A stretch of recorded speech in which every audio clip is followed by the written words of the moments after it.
Good morning, everyone. I'm Grant, and I would like to welcome you to Discovery Church. We are super glad that you are here with us today. We are going to get started with service in just a few minutes, but before we do that, we want to let you know about what's happening around DCC. First up, if you want to get connected here at DCC, then GroupLink is the event for you. If you want to get connected in community at DCC, then GroupLink is the event for you. GroupLink is a relaxed, open house style environment full of friendly people who would love to help you find the right group for you. You'll have the opportunity to check out all the different groups available at DCC. If you see a group that interests you, then get to know the leaders. They would love to talk to you. Plus, it's a good chance for you to figure out if they're a weirdo. If you find any groups that you think are a good fit for you, all you have to do is get signed up.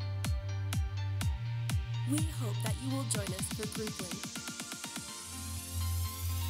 Because life happens in circles, not rows. It would help us out a lot if you would let us know that you're coming. So please get registered for GroupLink at me2place.com/events, and we will see you at GroupLink. Next up, Michaela is going to tell you what makes serving in Discovery Kids so special to her. Michaela, take it away, girl. I'm Michaela. Most people call me Mac. I joined Discovery Kids about 2 years ago, working through all of them and watching as they progress through the different age groups and how they just grow. Like in infants, they can't talk yet, so you just have to make sure they don't fall over and help them play with the toys.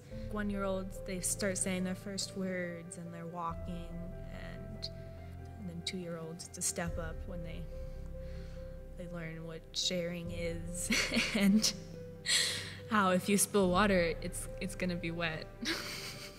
And when they get into 3-year-olds, it's just, you have to watch them not use a diaper anymore, how they have to learn to be potty trained and talk and share their feelings. And then preschool, you have to watch them learn how to sit down and raise their hand and be polite to older people and learn to read and write. And then just slowly, as you get through the different age groups, you just watch as they just make more connections with each other.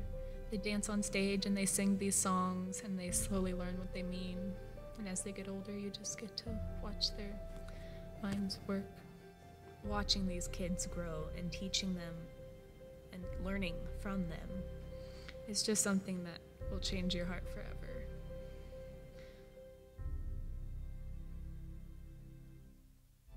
If you want to serve in Discovery Kids, or just find out more information, go talk to one of the friendly people over at the new Kids Desk, and they will be glad to help you out.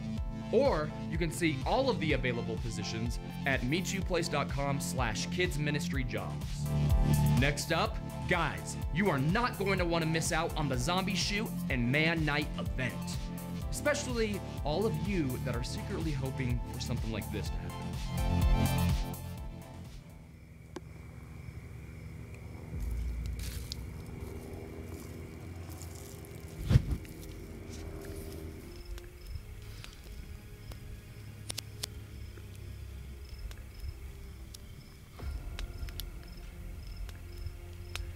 Do something!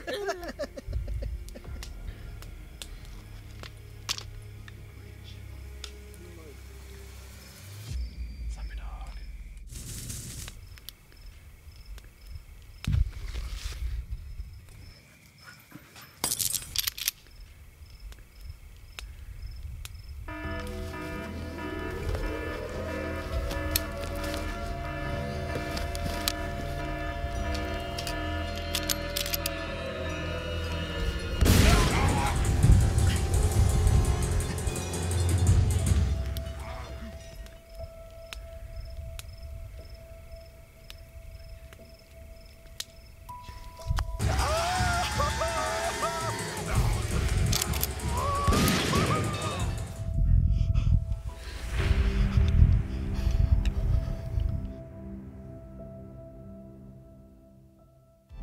No zombies were harmed in the making of that production. So, what we're doing is we're going to combine two of our favorite annual men's events into one fun-packed day, We'll get started early in the morning at the Zombie Shoot, a pistol shooting competition, where all the targets are basically just zombies. Sorry folks, they're not real zombies. We can't give you actual zombies, but it will still be fun. And then stick around that night for Man Night. There's going to be a lot of good food and drinks, a bonfire, a great group of guys just to hang out with. Plus, new this year, we're going to have video games, as well as all of the usual stuff like horseshoes and cornhole. Go to me2place.com/events, and we will see you there, gentlemen. We post all kinds of stuff on social media to keep you in the know about what's happening right here at DCC. So please, join us on Facebook, Twitter, and Instagram. If you have a Snapchat, I don't even know what that is. And share those posts too. It's one of the easiest ways to invite our community to DCC. That's it for us this week with announcements. So, you know what to do. Let's get our worship on. Stand up, let's worship. Get those hands clapping.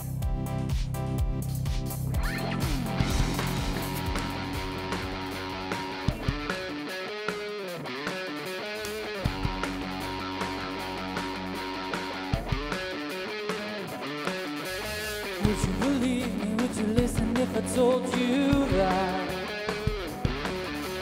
there is a love that makes a way and never holds you back? So won't you break free? Won't you break free? Get up and dance in His love. Won't you break free? Won't you break free? Get up and dance in His love. Who would have thought that God would give His one and only Son? Taking His stand upon the cross to show His perfect love. So won't you break free, won't you break free, get up and dance in His love. Won't you break free, won't you break free, get up and dance in His love. Love never ending, there's no escaping the truth, there's no mistaking it's you. God forever will get up and dance, get up and dance and praise Him.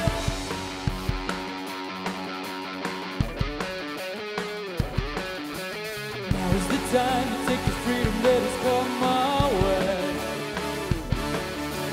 Cover our lives to see the glory of Your name. So won't you break free, won't you break free, get up and dance in His love. Won't you break free, won't you break free, get up and dance in His love. Love never ending, there's no escaping the truth, there's no mistaking it's You. God forever will get up and dance, get up and dance and praise Him. There's no escaping Your life, there's no mistaking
that you're pleased and that I'm never alone.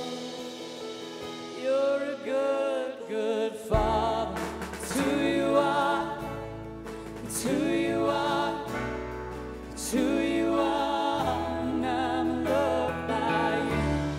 It's who I am. It's who I am.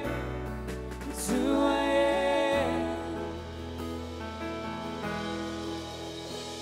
Oh, I've seen many searching for answers far and wide, but I know we're all searching for answers only you provide, because you know what we need before we say a word. You're a good, good Father. It's who you are. It's who you are. It's who you are, and I'm loved by you. It's who I am. It's who I am. It's who I am. You're a good, good Father. It's who you are. It's who you are. It's who you are, and I'm loved by you. It's who I am. It's who I am. It's who I am. You are perfect in all of your ways. You are perfect in all of your ways. You are perfect in all of your ways. You are. You are perfect in all of your ways. You are perfect in all of your ways. You are perfect in all of your ways. You are. Love so undeniable, I can hardly speak. Peace so unexplainable, I can hardly think as you call me. Deeper still as you call me. Deeper still as you call me. Deeper still into love. Love, you're a good, good Father. It's who you are. It's who you are. It's who you are, and I'm loved by you. It's who I am. It's who I am. It's who I am. You're a good, good Father. It's who you are. It's who you are. It's who you are, and I'm loved by you. It's who I am. It's who I am. It's who I am. You're a good, good Father. It's who you are. It's who you are. It's who you are, and I'm loved by you. It's who I am. It's who I am. It's who I am. You're a good, good perfect in all your ways. It's who you are. It's who you are, and I'm loved by you. Perfect in all your ways. It's who I am. It's who I am. You're a good, good Father. It's who you are. It's who you are. It's who you are. I'm loved by you. It's who I am. It's who I am. It's who I am. You're a good, good Father. It's who you are. It's who you are. It's who you are. And I'm loved by you. It's who I am. It's who I am.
trust in you. I trust in you. I believe you're my healer. I believe you are all I need.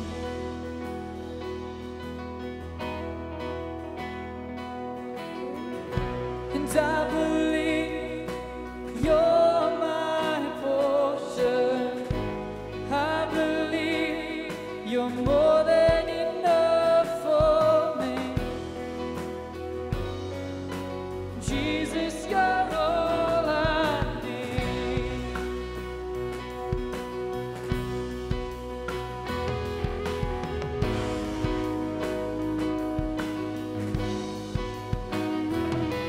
You hold my every moment.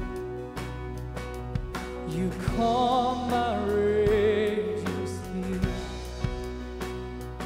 You walk with me through fire. Heal all my disease. I trust in you. I trust in you, God. I trust in you. And I believe you're my healer. I believe you are all I need.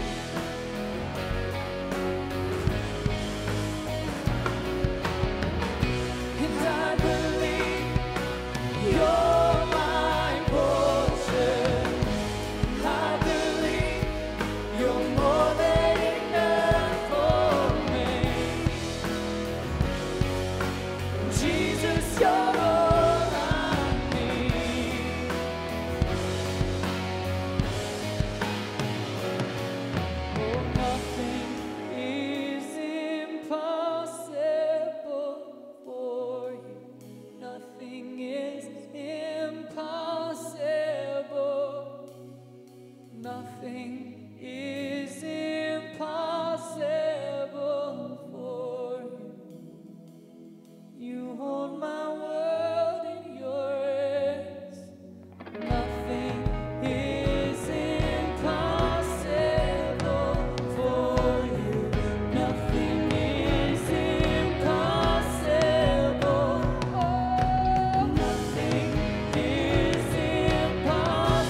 into a time of our service called communion. And this is how we recognize the sacrifice that Jesus made for us. How we recognize that we were lost in darkness, that we were on the outside of grace, that we were tainted, that we were poisoned, that we were infected with this disease of sin and death that permeated our being. But as we just sang about, our God is the ultimate healer, who sent his Son down to heal creation, to cleanse what he made, to cleanse us, to remind us of who we really are, to remind us that at our core, we are not broken. At our core, we are not fallen. At our core, we are not miserable, but we were broken. But he came to put us back together. He came to make us whole. He came to invite us to sit at the table, to be called sons and daughters with him. And he gave us this gift of communion to remember, so that every week when we come together, we share this meal and we remember what was done for us. We remember that our God loved us enough to sacrifice his only Son so that we could really live. So what's going to happen is a tray is going to go up and down the aisle with a little wafer and a cup of juice. Jesus took the bread and said, "Take and eat," and held out the cup and said, "Take and drink." And take those elements on your own. We're not going to come back together and do anything like that. But let this be a moment for you to sit and be still in front of your healer. And to know that although you feel darkness, you feel weight, you feel unworthy, you feel like you've messed up, you feel like you're so poisoned and infected with this death and with this sin, you feel like it's the core of your being, that our God is reaching out with the cure. He's reaching out to heal all of us of that, and all you have to do is reach out and take it. And if all of this is weird and you don't know why I'm talking about diseases and food and other things, that is understandable. There's no shame in that. Just pass it around to the next person. You don't have to take anything. No one's going to judge you, ask you to leave, anything like that. You're perfectly safe and welcome here no matter what you decide to do when that tray comes your way. Unless you throw it at someone, then security might escort you out. But the other two options, take it or pass it. That's how you break the flow of a communion talk. So you're also going to hear people cracking those little cups all around the room, just shattering them in their hand, and it's this tangible reminder that the things that hold us back don't have any power anymore. That once we have accepted this cure, once we have been made clean, we are clean. Once we have been set free, we are free, and that is the ultimate and final word about us. And this shattering of this cup is a representation that it is finished. So let's pray, and then we'll take that communion together.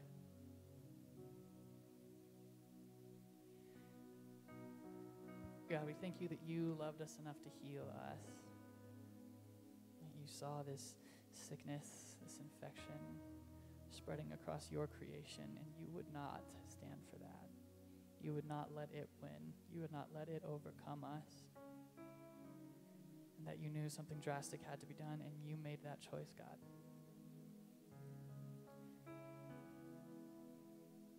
And that you are healing what was broken. You are putting things back together. You're making everything new, God. You're returning everything to health and vibrancy, God. We ask that through this gift of communion that we remember what you did for us, and that you remind us of who we are. You remind us of how you see us. You remind us that something had to be whole before it could be broken.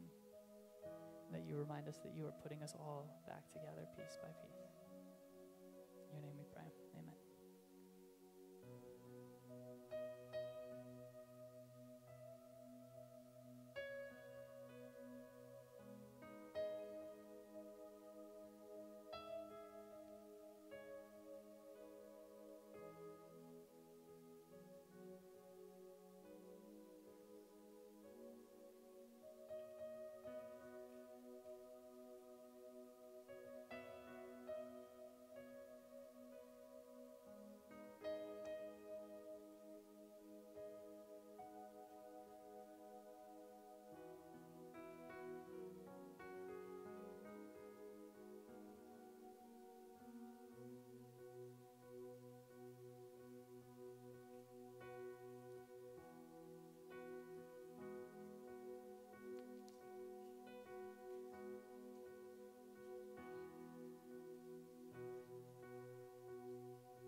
always felt Jesus has been with me, regardless of what I went through or what I go through or what I'm going through. At 12 years old, I got diagnosed with lupus. They told me by 16 I would die. I looked at my mother and I told my mother, I won't die, don't worry about it, because I knew Jesus was right there. I just feel like he has his hands on me and tells me, I have you, don't worry about it. So I don't worry about it. 34 years later, I'm still alive. And I've had some bad turns in the road and stuff. I have went into cardiac arrest. I've had mild heart attacks. I've been not been able to get out of bed. And I've prayed, and God has gotten me through. I've seen miracles actually in front of my eyes. There's no change in my mind that God is right here. He's right here with me. I would like to thank, of course, my kids and my wife. My mother, she endured a lot. My brother had leukemia. I had lupus, so she was a very strong woman. And I would also like to thank my Auntie Kathy. She's like my second mother, and she took care of me, and to this day, there's not a day goes by that she don't tell me, I'm praying for you, you're okay, I love you. She's always had so much faith in me, and for that, that's why I asked her to baptize me. Baptism means to me that I am sacrificing the rest of my life to give to God, just like he sacrificed his life to give to me. Without him, I wouldn't be here. And he did a lot for me, and he continues to do a lot for me. So in baptism, it's just me sealing the deal and saying, I'm giving 100% of my life to Jesus Christ.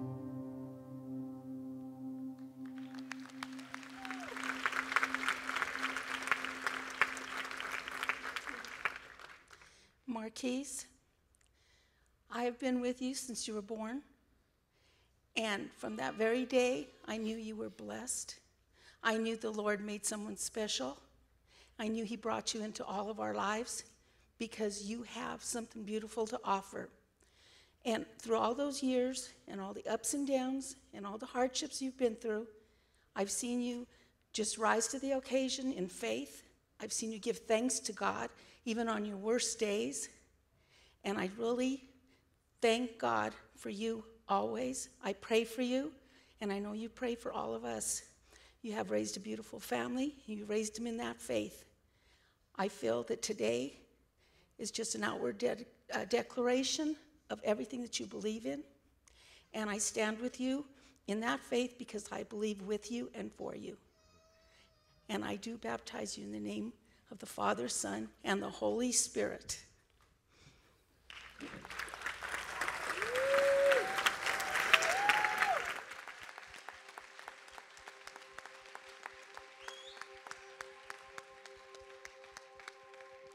Okay, stand with us as we do one more song to celebrate that.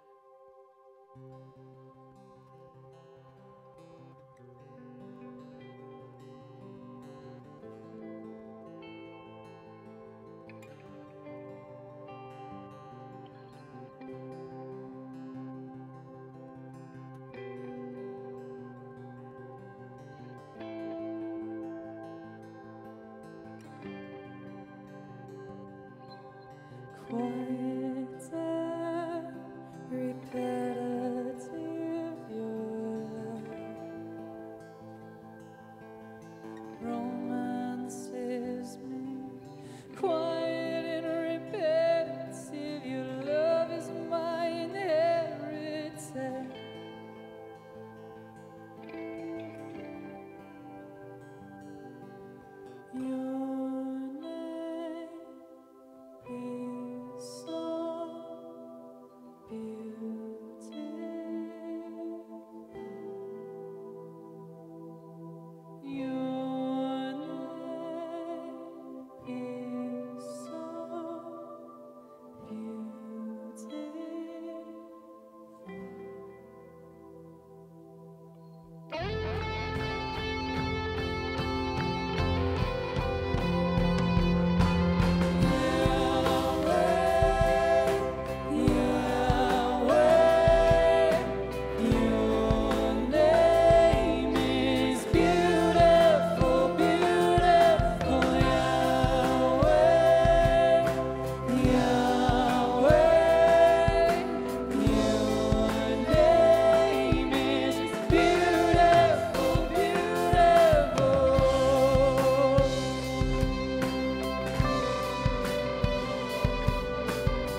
this time where we can come together and we can remember who you are. We can celebrate what you've done for us, and we can celebrate new life. You guys can have a seat. In your name we pray. Amen.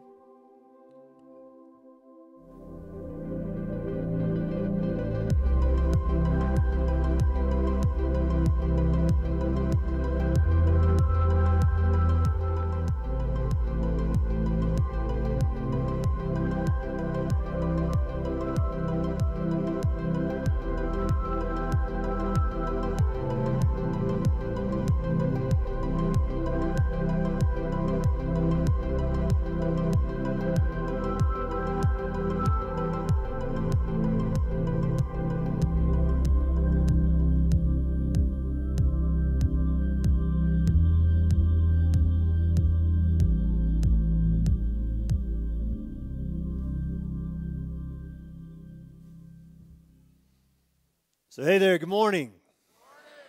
Hey, welcome to Discovery Church. It is so exciting. We're so glad to have you with us here today. That's always true, but it's always especially true if you're brand new. So if that's you, special welcome and shout out to you. You're here for the very first time today, and we want you to know a few things. We want you to know all of your story is safe and welcome here, regardless of how it reads. You belong with us, regardless of what you happen to believe, even if it doesn't line up with what we believe. And the last thing is this: you're in a Me Too place today. You find yourself today in a Me Too place. What do we mean by that?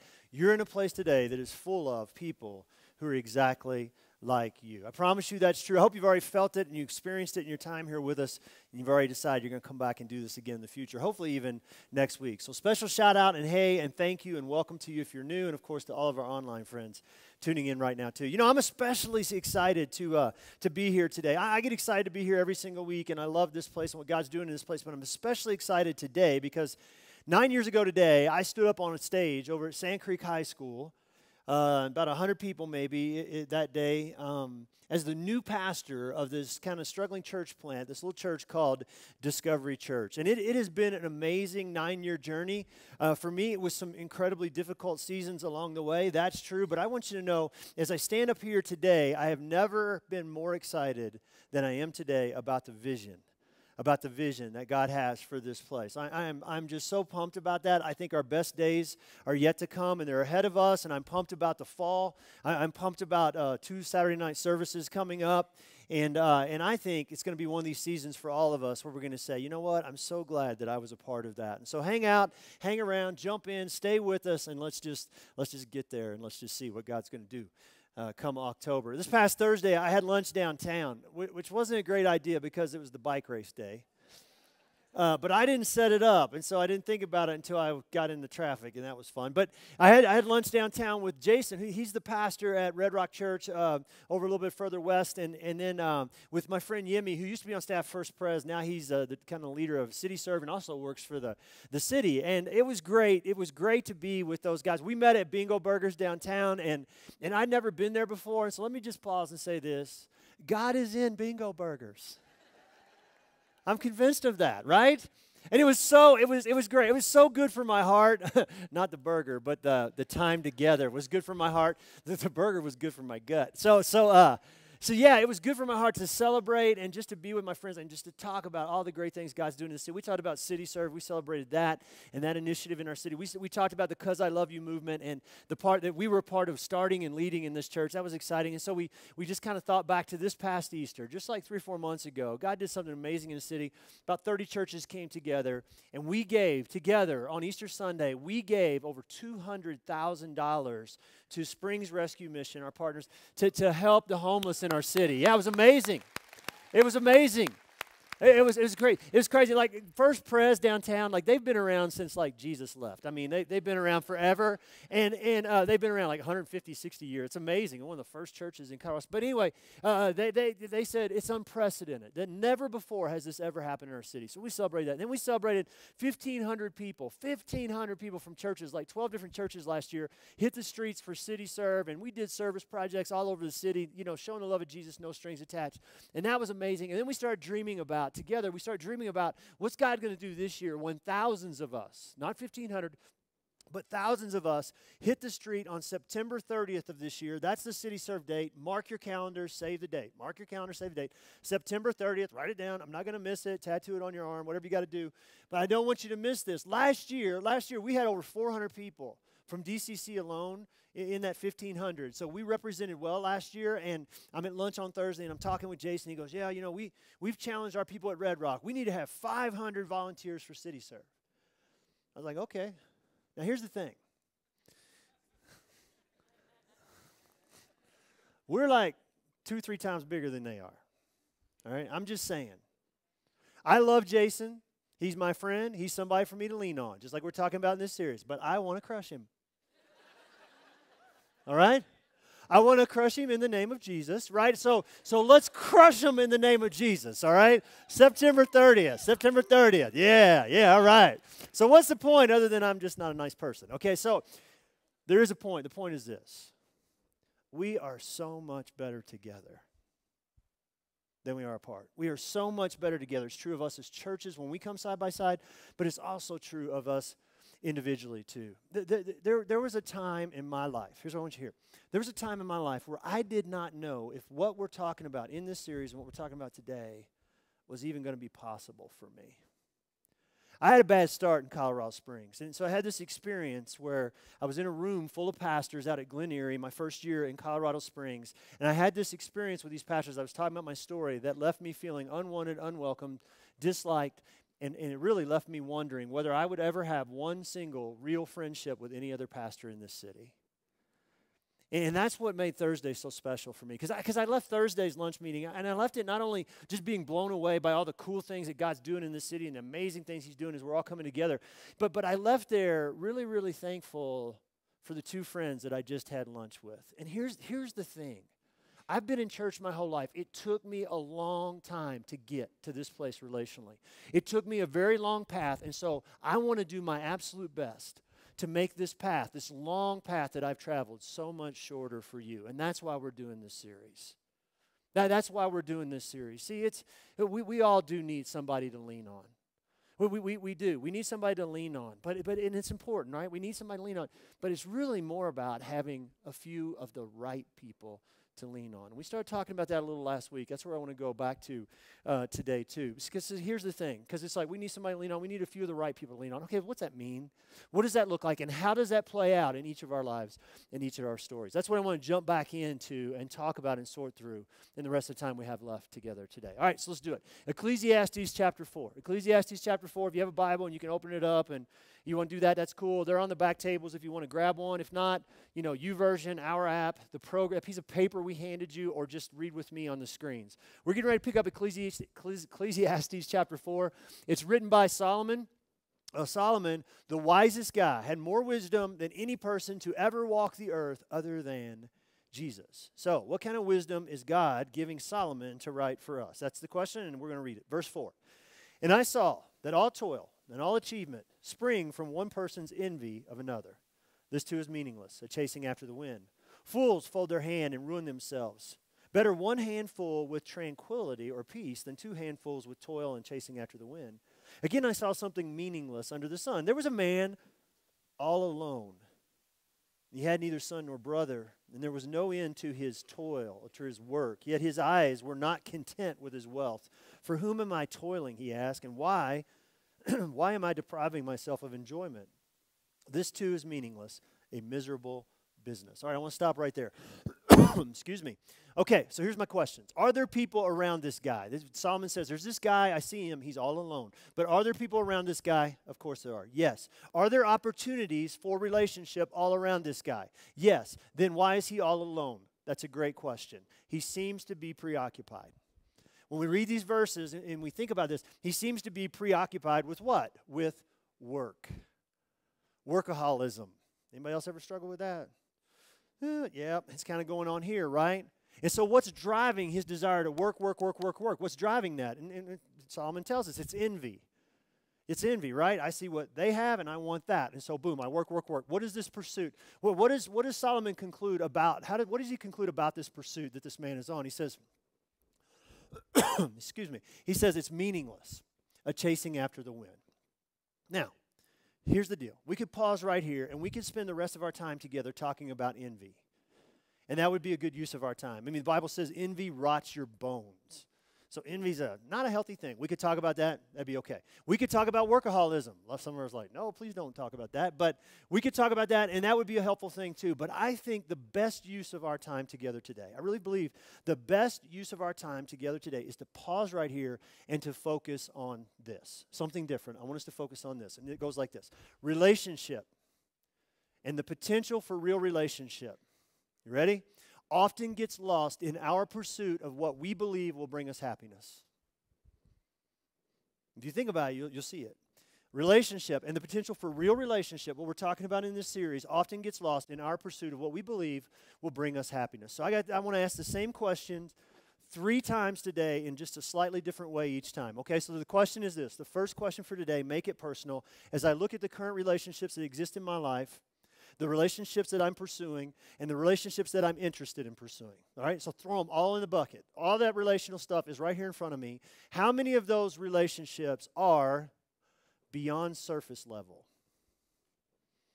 How many of my relationships are beyond surface level? Now, here's why that I think it's so important that we start with this question, because it is possible for you and me to have plenty of relationships in our lives and still be relationally bankrupt.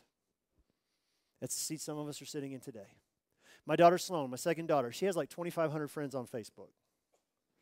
I'm like, what? Right, 2,500. Now, she's not relationally bankrupt, but those aren't all her friends, right? But you see this, right? We can have relationships, plenty of relationship stuff going on in our lives and still sit here today and be relationally bankrupt. And so here's what I want to throw out. I want to throw out this basic truth that I want us to kind of wrestle with and chew on a little bit and hopefully come to grips with. It goes like this. It's pretty easy. Most of us are not comfortable with anyone really poking around beneath the surface in our lives. Most of us aren't comfortable with that. I got an email last, 2 or 3 weeks from a guy who was he was asking me for a counseling referral, to a good counselor. And so I started reading the email a little bit. And it was a little bit different because it was like, man, we were looking for a church. Our family was. We found DCC, and we loved it, so we jumped in. But then we left. And we have a lot of people leave. Like I had 5 families come up to me 2 weeks ago, military people getting moved. That just, it breaks my heart. But he said, we left. And the reason he said, here's why we left, because you talk about your story too much. That was the bottom line. Now, here's the thing. Here's what I want you to hear about this. I get criticized from that from time to time. I get that criticism. And often it goes like this. Every time you start down that road, we just feel for your wife, Stacy. Can I tell you something? I want to tell you this. All right? This is not my story. It's our story.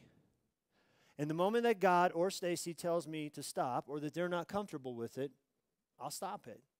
But here's what you need to know about the heart of my girl. Her heart is she sees the hope and the help that people find every time that we talk about it.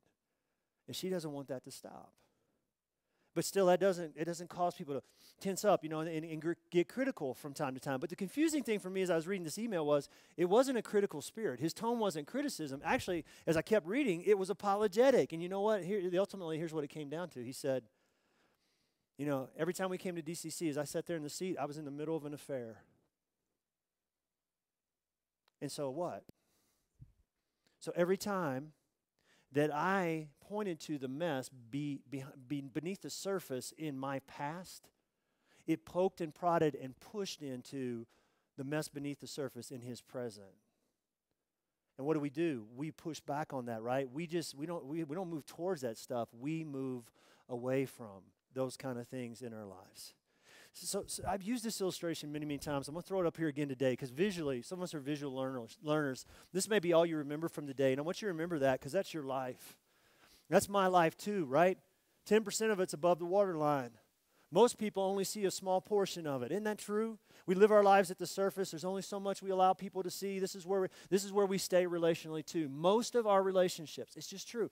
Most of our relationships never venture below the waterline. They stay at or above the waterline. It's just true. I got my start back in ministry. I kind of came at ministry a different way. I was a trial attorney for 10 years. And then I became a pastor. And so some people are like, oh, then you became a Christian.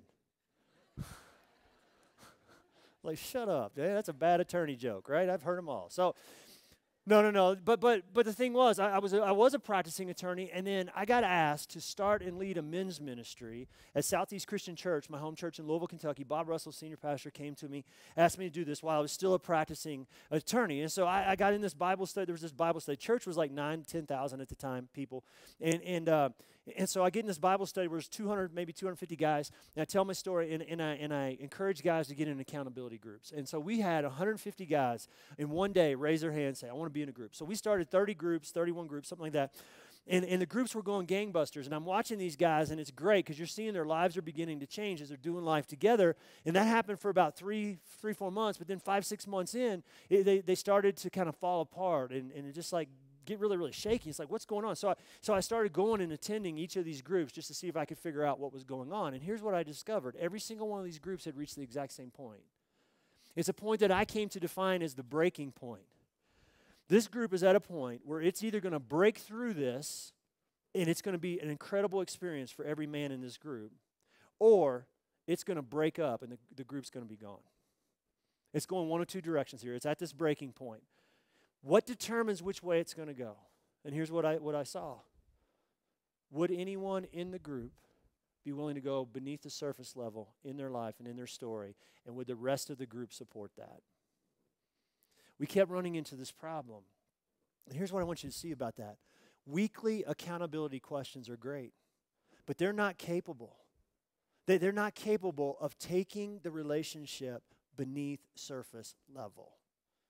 In and of themselves, they just can't do that. And this is why I love Wild at Heart so much. Wild at Heart hadn't even been written when I was doing this men's ministry stuff. It's why I love Wild at Heart and Captivating and the Ransomed Heart message, a message that has saved my life and saved my marriage and saved the lives and marriages of a lot of people even sitting in this room. And it's why Wild at Heart and Captivating and Ransomed Heart, this whole idea of story and glory and rescue and hope is a non-negotiable in this place. It's why when you walk this journey with us, we ask you to get out a timeline. We give it to you and we say, hey, start to unpack your life and story right here and then share that with a few other people. That's why we do what we do in this place. Now, that's where it gets tricky though, right? That's where it gets scary. Listen, we need to pause here and you need to know this. I'll admit it. What I'm talking about, it's easier said than done. It's easier said than done. I'll never forget the very first time I saw my wife, Stacy. 7th grade. And I had been there the year before in 6th grade at this school. She came new in 7th grade, and she walked into the room, and I'm like, I'm done. I didn't know her name. I'd never spoken to her. I didn't know who she was. She walked in the room. She was beautiful. I said, there she is. You know the song, I Still Haven't Found What I'm Looking For? No longer true of me. There she is, right there, right? I'm looking at her. I was signed, sealed, deliver. I'm done. My problem was she didn't agree. Yeah, she didn't think that at all. I was like, how, you know? So 4.5 years later, after what? Several other relationships and boyfriends, and I did get to be the best friend boyfriend consultant, which sucks, by the way. But I got to sit in that seat. That's great, right? You'll never be, but you can tell me. And so I was like, but after several relationships, Stacy decided, you know what? Maybe you are the one I'm looking for. And here's what I'm getting to. Sometimes it takes some time. And it takes some trial and effort. You're not gonna hit the same level of relationship with everybody. So sometimes it takes time and it takes trial and effort to find those few people in your life and in your story that you can go beneath the surface with. I'm not saying it's easy. I am saying this. It's critical. It's critical. Several years ago, my friend and mentor Craig McConnell, from Ransomed Heart, passed away last year, but several years ago, he went to see a counselor down in Texas for a week of intense counseling. I mean, I can't imagine. I've never done that before. I've had some intense counseling, but never like 1 week, all day. He goes down. This guy's like world renowned. He came back, and he was telling me about that experience, and it was amazing. But he also played for me a little recording of one of the early sessions with this counselor. And when I was sitting there listening to this session, I was like, I cannot believe this. Because here's this guy, Craig, who's taken me beneath the water line in my life deeper than I've ever been before. Nobody's ever walked to the depth. Even my counselor, and I had a great counselor. No one's ever walked the depth that Craig has walked with me, and I'm listening to this recording. You know what I heard? He's struggling to allow someone else to go there with him. You see, he had to fight really hard not to keep his relationships at the waterline or above the waterline. And my point is this, we all do. We have to fight our natural tendency to keep it at the waterline or above the waterline. Every single one of us, the song Lean On Me, that was kind of this series is based on, it's got this cool line in it. I don't know if you've ever paid attention to this line. It says, no one can fill those of your needs that you won't let show. There's a lot of truth in that lyric right there. We owe it to ourselves to ask ourselves the question. I know it's hard. First question, when I look at the relationships in my life, how many of those relationships are beyond surface level? It starts with that, okay? It starts with that, and then it gets worse. All right, so here we go. We'll keep reading. Verse 9, 2 are better than one because they have good return for their work. If either of them falls down, one can help the other up, but pity anyone who falls down and has no one to help them up. Now, when I read that, I think of the other line from the song, just call on me, brother, when you need a hand, right? We all need somebody to lean on. Call on me, brother. This is how we all do this. Every single one of us do this. Hey, man, my car broke down. Can you give me a jump? Can you help me move? Can you spot me a 20 until payday? These kind of things. We don't have any problem typically helping. Can you give me a little help up? Can you help me out? Can you help me up? Can you help me out? We do that. But I think it's really, really important for us to pause here and to go a little deeper than just, can you help me out? Can you help me up? All right, because I think Solomon's pointing to something that's deeper here. So second question, same question. When I look at the relationships in my life or that I'm currently pursuing or interested in pursuing, how many of those relationships are mission-focused? This is where it breaks down for a lot of us. Mission-focused. See, Solomon paints a picture here of two people side by side who have good return for their work. They're working hard in the trenches side by side together. That's what, think about it for just a second. That's what Solomon's pointing to here. I mean, why is it that athletic teams who compete together and soldiers and sailors and airmen and Marines and Coast Guard people who fight together, why is it that they naturally just get so close? And the answer is because there is no substitute for being side by side or back to back in the foxhole, in the trenches, in the battle, on mission together. There's no substitute for that. I love the way John Eldridge at Ransomed Heart unpacks this, the way that he describes this. And so maybe this will help us just a little bit. Let's watch this. I see a band of brothers as sharing two things. It is a group of men who share a deep friendship with one another and who share a common mission. See, because you can have guys, guys in the corporate world, for example, have a common mission, right? We got to, beat the next guy. We got the bottom line here, We need to grab our market share. But they don't have friendships. Not really, not deep friendships. And so it ends up being hollow. It's purely about that task. It's a task-oriented group, and therefore it's based on performance. And if you don't perform well, you're out. Or there's the opposite of that. I think there are guys who have had maybe groups of friends for years. Every year they go deep sea fishing together, or every Saturday morning they play, 18 holes together. They may have some friendships, but there's no shared mission. There's no higher purpose that those friendships are called upon to serve. Right? So you kind of have either one. What I'm really looking for are groups of men who share deep and honest friendship with a common mission. Have you ever had that? John talks about this in the context of groups of men and band of brothers, but it's so much broader than that. Every single one of us need deep friendship and shared mission. I like to say this, deep friendship around a mission. The question that John's asking is the right one. Do you really have that? Do you have that? Back in 1996, I was struggling. I was going through a hard patch in my life. Been through plenty of those. But I was struggling to find my way as a young attorney. I was 3 years in, and I was working for a firm now and finally making some good money and that sort of thing. But I was struggling with life decisions. I was struggling in our marriage. I was a mess. So I was talking to a Christian buddy, and he invited me to come to a men's group that he met with every Friday morning of every week. The problem was it started at 5:30 a.m. And when he invited me, I was like, who freaking does that? I'm like, oh, and then everything inside of me screaming, no, just say no and run away because Greg, you don't do this, man. You don't kumbaya, and you don't hold hands and sing songs with dudes, and it's 5:30 a.m. on a Friday. It's just like, you can't do it. But you know what? I knew that my marriage and my life was heading for disaster if I didn't. And so I reluctantly, I drug myself there, but I went. And the first time I walked in, it was weird and it was awkward and it was uncomfortable. We get to the end of the meeting and they slide their chairs forward and everybody reaches out their hands. And I'm like, you can't make this up. They want to hold my hand. And we held hands and prayed. Wigged me out a little bit, but you know what? Next week I went back. I'm not even sure why, but I went back. And I kept going back, and it kept getting better. When I first went, my friend Mike, who invited me, was the only guy I knew out of the other six other guys in the group. But I became friends pretty quickly with this guy named Robert, and he would ultimately become one of my best friends I've ever had in my life. But so we're doing this group thing. In about 6 months, I'm like, man, this is great, and my life's changing. And I was becoming a different dude, and it was good. We got to about 6 months in or so, and it started to just kind of feel ho-hum. You ever had that experience? Starts out gangbusters, like, oh, this is awesome, and then like, not so much. It's just like, so we started to come up with excuses, I can't go today, and because of this or that, and all that. It was about that same time that we were just kind of stalling out in the water that I was asked to lead the men's ministry at our church at Southeast. And so I didn't know how to lead a men's ministry. I came to my group and I said, hey guys, we're going to lead a men's ministry together. And like, what? I was like, yeah, let's do it. Let's do it together. So we formed this leadership team for the men's ministry. And here's what I want to tell you. Boom, everything changed. All of a sudden, our group had a life and vitality that it had never had before. Why? Because now we had more than just friendship. We had a mission.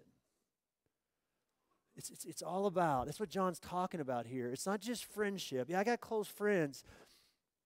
But do we have a mission? Back to John's question. Do you really have this in your life? This is why I was so excited Thursday after my lunch, because these are only my friends. These are guys I'm on mission with. We're redefining Christian. We're changing what people think when they hear the word Christian in this city. Together, we're doing that. Friendship around a mission. This is why we push and emphasize serve so much in this church. Jump in somewhere and serve. It doesn't matter what, just jump in and serve. This is why we push it here. This is why we push serve as a small group. So as a small group, life group, whatever you want to call it, don't just meet together and serve somewhere. Serve in the cafe. Serve at our food truck. Serve with one of our mission partners here in town. Serve. You need a mission. You need more than friendship. You need a mission. Every one of the guys and gals, every one of the men and women in my small group, our life group, Stacy and I are in the life group with 5 other couples here at church. Every single one of those people, I look at them, they're on mission with me. Every single week, they're on mission somewhere in this place. Some of them are in the cafe, in the parking lot. Some of them serve as elders. Some of them lead up our prayer team. I mean, it's everywhere. There's something to this, I'm telling you. Listen, we don't have to look very far in our city to find Christians meeting together, do we? I mean, listen, just about any coffee shop on any given day in the week, just about any coffee shop, you'll find them. And some breweries and pubs if you're talking about DCC. So, it's true. So, But that's the deal, right? You see them there. I was at Doug's Diner a couple months ago meeting somebody for breakfast, and I got there a little early. I'm sitting there, and there's this giant table, like 15 people around it, all of them young, good-looking, and they had on their workout clothes. You could tell they just worked out. And there's this dude smack dab in the middle of the table, and he's got this giant Bible. I don't know why they always had to be giant Bibles, but this was a giant Bible. He's got it open, and he's just bringing it right there in Doug's Diner. Okay. Is that good? I'm not saying that's not a good thing. I just want to ask this question. Why is it that Solomon points to 2 people who are working side by side in the trenches on mission together rather than pointing to 2 people sitting at a table with a Bible in between them? I'm not going to answer it. I just want you to stay in the tension of that. Am I suggesting to you that working on mission side by side together is more important than Bible study? No, I'm not suggesting that. What I am suggesting to you is this. This is the peace. On side by side, on mission together, is the peace that most of us are missing. And we got to pay attention to that. We need to pay close attention to that. The result of this thing that we're talking about is more than what you accomplish plus what you accomplish plus what you accomplish plus what I accomplish. The result is so much bigger than that. Yes, that's great things, and we are better together, and we're going to accomplish more, but we're also going to do this. We're going to look in the mirror, and what we're going to recognize about ourselves is, out of all the friendships that we have in our lives, our closest friendships tend to be with the people that we are side by side on mission with. And so here's a question I have for you. When you look at your friendships in your life right now, how many of those friendships have a focus on a mission beyond the friendship? Because, see, most of the time our friendships are, the mission is the friendship. How many of our friendships have a focus on a mission beyond the friendship? You owe it to yourself to ask that question. All right, let's finish this up. 2 more verses, and then we'll wrap this up. Oh, sorry, verse 11. Also, if 2 lie down together, they will keep warm. But how can one keep warm alone? Though one may be overpowered, 2 can defend themselves. A cord of 3 strands is not quickly broken. Okay, so here's the question. Pause here. What is up with this 3-strand stuff? I mean, that's a legit question, right? What's up with it? Because I've always been told, 2's better than 1, but 3's a crowd. Anybody else ever heard that? 3's a crowd. I want to tell you something about this 3-strand stuff. When you start to think about 3 relationally, it just gets dangerous, weird, and creepy. Doesn't it? Right? It's like, honey, I love you, you love me, but what if? No. Right? I'm confused about a lot of things. I'm not clear on a lot. That's not what this is talking about here. Solomon had 700 wives and 300 concubines. 1,000 women in his life. Don't moan, guys. Somebody did first service. It wasn't good. That's not what he's pointing us to here. I mean, that's a different sermon series, isn't it? Yes, it is. Okay, so that's not what he's pointing to here.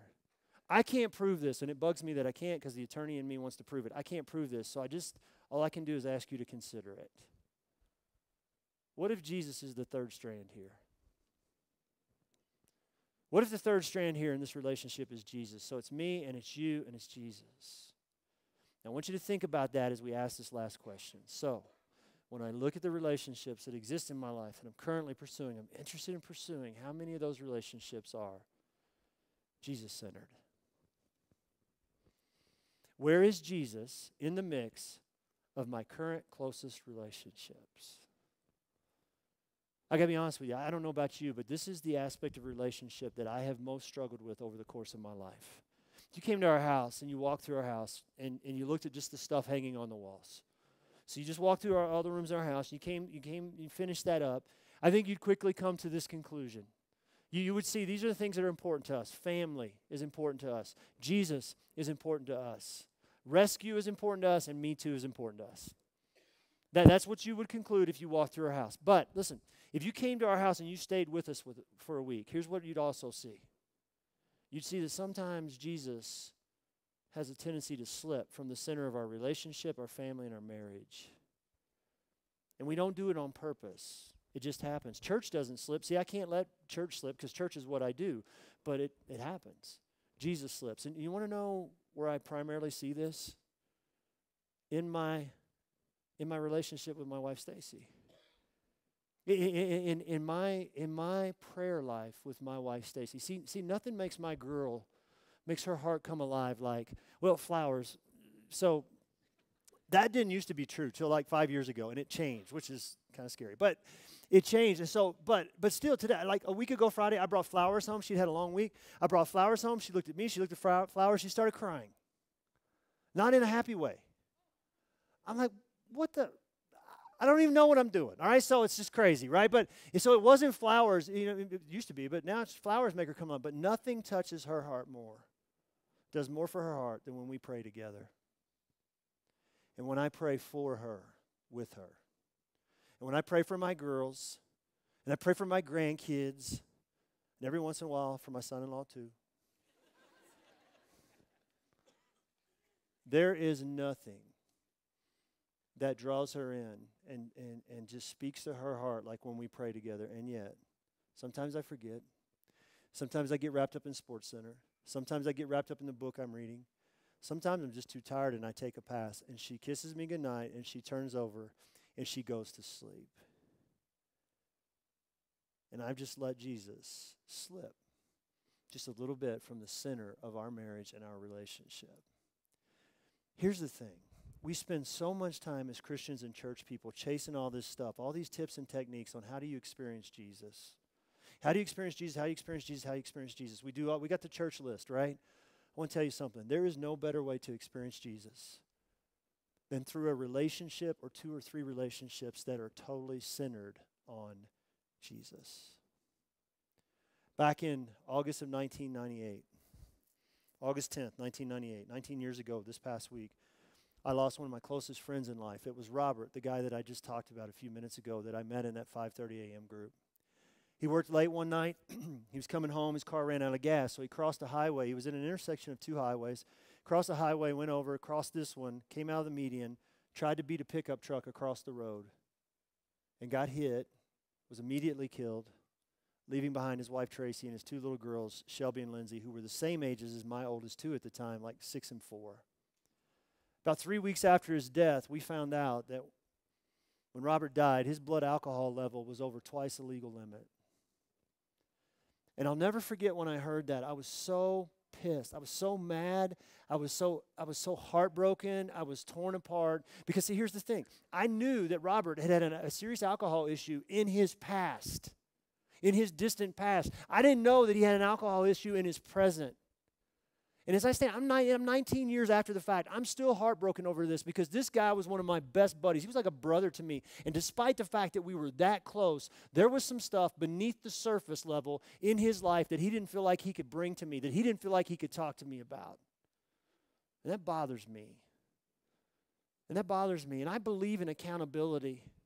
But one of my best friends ever lost his life because we couldn't get beyond that. We didn't know how to get beyond that. See, so we're dealing with all this, surface level stuff. We're dealing with all these symptoms, right? We couldn't get to the stuff behind the symptoms. We didn't even know what the stuff behind the symptoms, what that even meant at the time. So we're what? We're managing behavior. We're managing behavior. We're managing behavior. And it's frustrating to me because we had no idea about story and glory and rescue and all that Jesus came to do for us, the things that we talk about every single week in this place. We had no clue on that. And so it breaks my heart when I think about it because here's where I think. It's not my fault. But what if I would have known then what I know now? I think about that, and I think maybe things would have been different. Now here's the thing. Here's the good news for us. Things can be different for me and you. They can be. We have a tendency to stop short. We have a tendency to stop when we find one or two of these three things in our lives. You work with someone. We're on mission together in the cube, side by side, right? You work with them. You can tell them anything about your life, but Jesus is nowhere near the relationship. Or you serve side by side in the church, and you're in a Bible study, right? And so Jesus is kind of there, but you got this stuff in your story that's killing you that Jesus needs to come into, and you could use some help with that, but that's just not on the table. Do you see this? It's so easy for us to settle for one or two out of three, but the life that every one of our hearts is searching for, is why we're here today, is because we're longing for relationships that are 3 out of 3. So how many relationships do you have in your life today that have all three? And what I want to say to you is this. We are committed and dedicated and determined to do everything we can to help you find that here. And you can find that here. But you got to take a step. So, 2 weeks from tonight, group link, circle it, be here. We'll make it as easy as possible for you. Step up and into serving somewhere in this place. I'm wearing this shirt today because we've reinvented and rebranded our whole kids ministry. It's amazing what happens in that part of the building on Sunday morning. It's amazing. When we go to Saturday night, let me tell you something about Saturday night. Young couples with kids love Saturday night church. They love taking their kids. They're already up.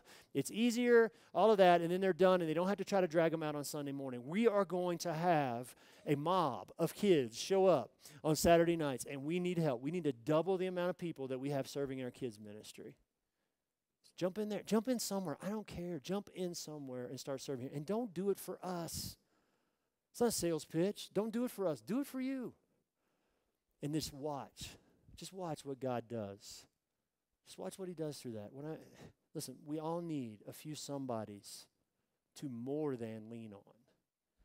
And how do we find them? We have to continue to take step after step after step until we find a few, not a lot, but a few relationships that are beyond surface level, that are focused on a larger mission, and that are centered on Jesus. Do you have that? And I'm hoping somewhere along the week this week you decide that you're going to help us help you find that. More to talk about. Lots more to talk about, but that's for next week. So I hope you come back. Let me pray for us. Jesus, every time I think about this stuff, I think about my own long journey to find it. I just think easier said than done. Every one of us in this room have tried to move towards what it is I'm talking about and been hurt, been burned, been crushed. And the easy thing to do is to conclude, I'm not going down that road again. And I don't blame them. So Jesus, we need courage. We need courage to move towards, once again, not to hold status quo. We need courage to move towards people that will ultimately help us have this life that you came to bring us, a life that doesn't just stay at the surface or above the surface, a missional life that's built around a mission and is centered on you, Jesus. We ask you, give us courage and point us in the right direction and bring these relationships into our lives. That's our prayer, Jesus. Come, do what it is only you can do. In your name, amen. Hey, don't leave, real quick. All right, so if you want to get connected, know more about getting connected, other steps into this, go out, look at the garage, room to the left, great people to help you there. There will be people under the screens to my right and left to pray with you after this service. So make your way down after the walkout song, and they'd love to listen with you and pray with you. Guys, here's the deal. Men, Man Night, Zombie Shoot and Man Night Saturday. Man Night, my favorite event. Zombie Shoot's cool too. Bring a gun, have some fun. But you don't want to miss Saturday. Make sure you sign up so that we know you're coming and so that we're ready for you. That's this coming Saturday, guys. Hope to see you there on Saturday. Last but not least, if you want to partner with us financially, we don't pressure. We just hang boxes on the wall.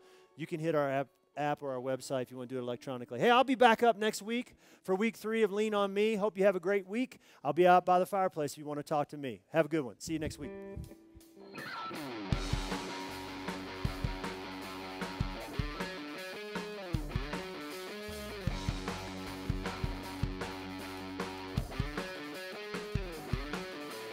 Would you believe me? Would you listen if I told you that there is a love that makes a way and never holds you back? Oh, won't you break free? Won't you break free? Get up and dance, and here's a love. Won't you break free? Won't you break free? Get up and dance, and here's a love. Who would have thought that God would give his one and only son? Making a stand upon the cross to show his perfect love. Won't you break free? Won't you break free? Get up and dance, and here's the love. Won't you break free? Won't you break free? Get up and dance, and here's the love. Love never ending. There's no escaping the truth. There's no mistaking it's you. God forever will get up and dance, get up and dance, and praise him.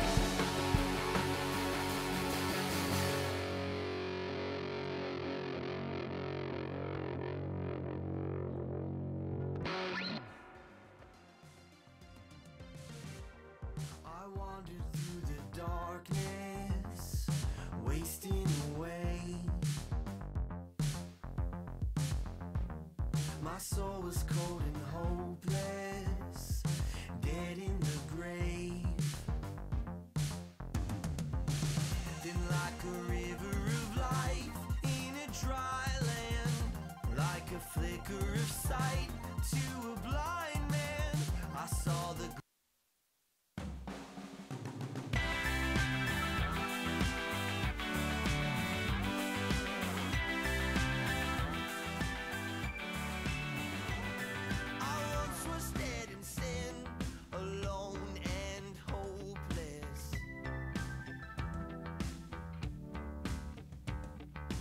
child of wrath, I walked condemned in darkness. But your mercy